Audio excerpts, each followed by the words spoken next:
حضور کی خدمت میں ایک جوان حاضر ہوا جس کا نام نامی اسم گرامی جابر بن سلیم تھا۔ حضور سے پہلی ملاقات تھی اور اللہ نے اپنے محبوب کو یہ کمال بخشا تھا کہ آپ پہلی ہی ملاقات میں اپنا بنا لیتے تھے۔ ان کے بول بہاروں جیسے اور اصحاب ستاروں جیسے، میٹھی میٹھی باتیں سنی من میں اتر گئی، ایمان نصیب ہوا۔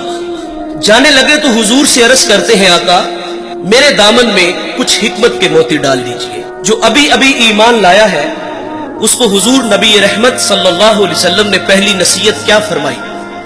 فرمایا جابر کسی کو گالی نہ دینا، اس کو اخلاق سکھائے۔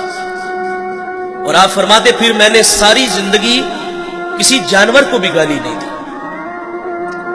ہمارے بچے بولنا سیکھتے ہیں تو گالیاں سیکھتے ہیں۔ ہمارے گھر کا ماحول ایسا ہے والد بچوں کو گالیاں دیتا ہے اور وہ بچپن میں سیکھی گالیاں کل بڑے ہو کر وہ والد کو بھی گالی دیتا ہے۔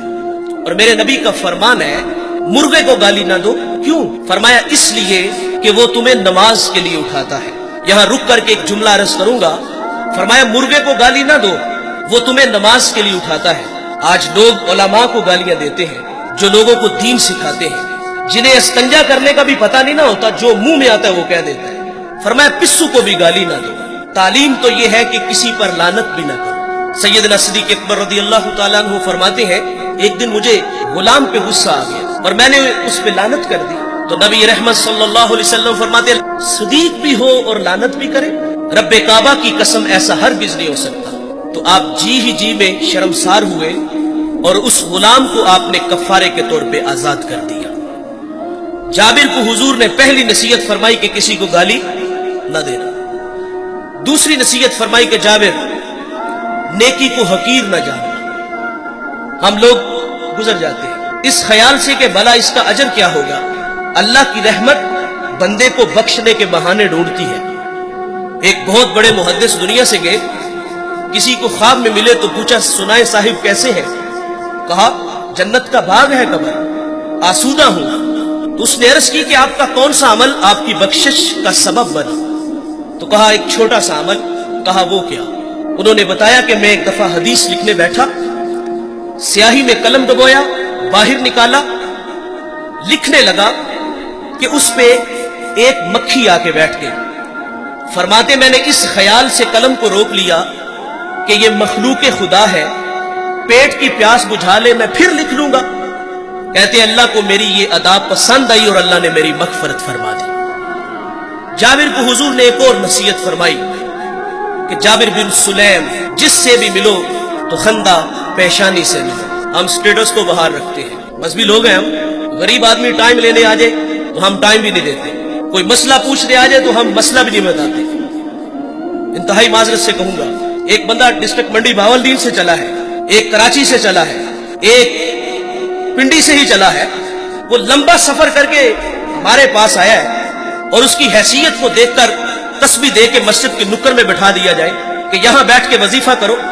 دیکھیے ہم جب کسی کے ہاتھوں میں ہاتھ دیتے ہیں تو وظائف کی کوئی کمی نہیں ہوتی، 1.25 لاکھ مرتبہ پہلا کلمہ پڑھنا ہے، درود پڑھنا ہے، استغفار پڑھنا ہے، ایک وظیفہ ختم ہوتا ہے تو دوسرا ملتا ہے، وظائف کی تو کمی نہیں۔ وہ تو کوئی کندھا تلاش کرنے آیا تھا کہ جہاں سر رکھ کے وہ روئے، وہ من کا کوئی دکھڑا کہنے آیا تھا، لیکن اس کو نظر انداز کیوں کیا گیا کہ اس کے پاس صرف آنے جانے کا کرایہ ہے۔ وہ واصف علی واصف کہتے ہیں تسلیم کے بعد تحقیق گمراہی ہوتی ہے۔ اس نے تو دل سے اپنا کہا تھا اور وہ جو ہے وہ عقیدت میں بیٹھ کے وظیفے پہ مشغول ہے، لیکن اچانک اس نے اپنی آنکھوں سے ایک منظر دیکھا کہ ایک کلف لگے کپڑوں میں آیا اور اس کے آگے پیچھے خدام ہے اور وہ سیدھا حجرے میں چلا گیا اور اندر سے آواز سنتا ہے کہ آپ کسی کے ہاں پیغام بیچ دیتے تو میں خود ہی آ جاتا۔ بتائیے اگر یہ رویے ہمارے ہوئے تو لوگوں کو دین کہاں سے ملے گا؟ اور جو باہر بیٹھ کے وظیفے میں مشغول تھا اس کے دل پہ جو نشتر اور تیر چلے اس کا مداوع کس نے کرنا تھا؟ جس سے بھی ملو تو خندہ پیشانی سے ملو۔ آپ اپنے ملازم سے اس طرح بات کیا کرو جس طرح اپنے بیٹے سے بات کرتے ہیں۔ جابر بن سلیم رضی اللہ تعالیٰ عنہ فرماتے ہیں حضور نے مجھے ایک اور نصیحت ارشاد فرمائی، جابر بن سلیم کسی کو شرمندہ نہ کرنا۔ یہ بھی اخلاق سے گری ہوئی بات ہے اور ہم قدم قدم پہ کرتے ہیں۔ دیکھیں بھائی انسان کی فطرت میں بھول جانا ہے۔ کوئی بندہ مرنے سے پہلے آ جائے ہاتھ جوڑ کے کہہ دے کہ یا اللہ آج کے بعد گناہ نہیں کروں گا، یہ اس کا وعدہ ہے، کہ جو میری چوکھٹ پہ 2 آنسو لے آتا ہے میں اس کے گناہ کو لوہے محفوظ سے مٹا دیتا ہوں. ہم تو مائل بکرم ہے کوئی سائل ہی نہیں, راہ دکھلائیں کسے کوئی رہ روے منزل ہی نہیں. جو گناہ چھوڑ دیتے ہیں عادت باری تعالیٰ ہے وہ ان کے گناہوں کو معاف کر دیتا ہے. لیکن ہمارا حال کیا ہے, اگر غلطی ہو جائے تو ہم معافی نہیں کرتے.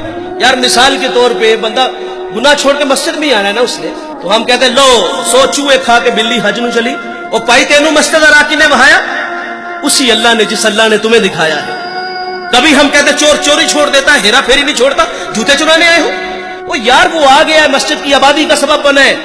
اگر کسی کی پیشانی میں سجدوں کا نور ٹپک رہا ہے وہ اللہ کے گھر میں حاضر ہے, ہمیں تو خوش ہونا چاہیے تھا. لیکن ہم شرمندہ کرتے ہیں.